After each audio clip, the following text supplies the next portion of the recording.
तर राम राम भावनो, का म्हणता. तर भावनो, आत्ताचे ऊन पाहू शकता. आता 4 वाजले, दिवसाचे 4 वाजले. तरी इतकी ऊन आहे भावनो, म्हणजे अशी इतकी कानाला शेकून राहिली. तरी एवढ्या उन्हामध्ये मी आपली काडी धरलो आणि म्हशी धरून चाललो. कारण की मी शेतकऱ्याचा मुलगा भावनो, माझी बी काही मजबुरी आहे. कारण की कसं आहे ना, काही आपले पप्पा काही गव्हर्मेंट सर्व्हिसवाले नाही आहेत. आपण पण एक मिडल क्लास फॅमिलीमधून येतात.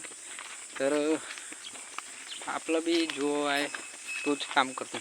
पण एवढा आहे भावांनो की आपल्या जो धंद्याचा बॉस आहे ते आपले वडील आहेत.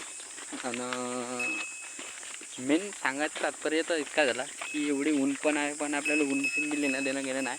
कारण की मी शेतकऱ्याचा मुलगा भावांनो, आपल्याला कळते ऊन का. खरं आहे पण सत्य आहे भावांनो की जो शेतकरी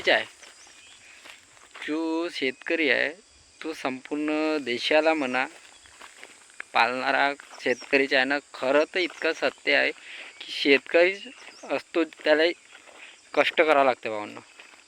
कसं आहे ना, त्या शेतकऱ्याजीवर ना कष्टाशिवाय उपाय नाही राह, म्हणजे पर्यायच नाही राह ना दुसरा, असं आहे. पण तो स्वतःचा बॉस पण आहे भावांनो.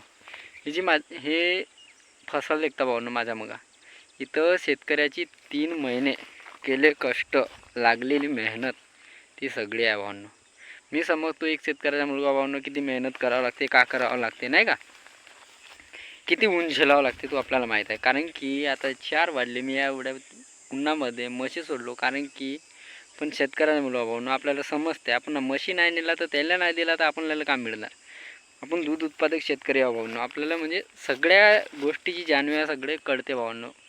तर सत्य आहे पण खरं आहे इतका सांगतो की एक शेतकऱ्याचा मुलगा भावांनो मी बी काही मोठा नाही, मी पण एक मिडल क्लास फॅमिलीतून येतो. तर काय नाही, आपल्याला सपोर्ट करा, लाईक करा, शेअर करा, कमेंट करा आणि सबस्क्राईब करा. बस एवढाच सपोर्ट करा भावांनो.